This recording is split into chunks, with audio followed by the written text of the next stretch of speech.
Welcome back to Health Talk, where we turn the latest headlines into practical health wisdom. Today's feature from the New York Times, 10 Menopause Myths the Experts Can't Stand, dives straight into the tangled myths that keep a lot of women on the wrong path during midlife. You know the familiar story, a surge of hot flashes, a racing heart, that obvious sweatstorm that hits in the middle of the night or lunch break. It's true, up to 80% of women actually experience those hot flashes, and that's why it's the first thing people think of when they hear the word menopause. But the hormone shift is so much more than that one symptom. During perimenopause, the years leading up to the final menstrual period, estrogen ebbs and flows wildly. Then, after the last period, it drops and stays at a low plateau. That hormonal roller coaster can ripple through almost every tissue in the body, producing a wide array of symptoms that most people don't expect. The article highlights insomnia, mood changes, brain fog, vaginal dryness, and joint pain, among many others, as part of that shakeup. Until recently, a lot of women's symptoms were dismissed or misunderstood as something not related to our hormones, one endocrinologist shared, underscoring how easily a symptom can be misattributed.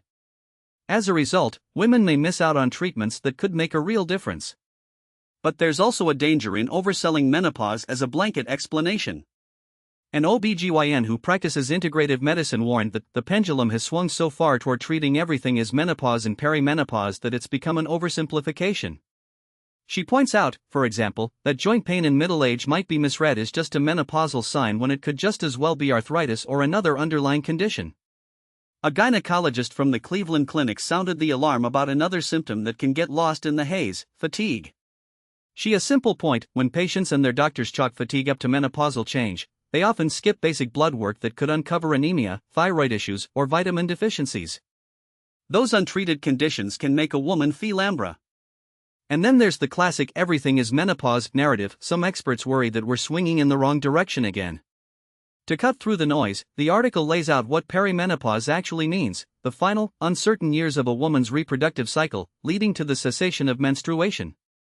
Then menopause is officially the point when a woman's cycle ends, marked by a year after her last period. Understanding that distinction helps doctors and patients talk about the symptom timeline better.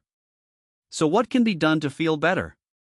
The writer notes that a low-dose birth control pill can help many women reduce hot flashes and other hormone-driven symptoms. It's just one tool in a broader toolbox that includes lifestyle tweaks, targeted supplements, and tailored medical support. The takeaway is simple: menopause is a complex process that can show up in your sleep, your mood, your joints, and your skin.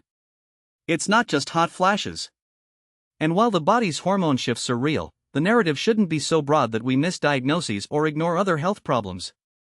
Thank you for listening to Health Talk. If menopause has been puzzling you, start by talking to your clinician about all the symptoms you're experiencing. Don't underestimate the power of a complete medical workup. Stay informed, stay active, and we'll see you next time.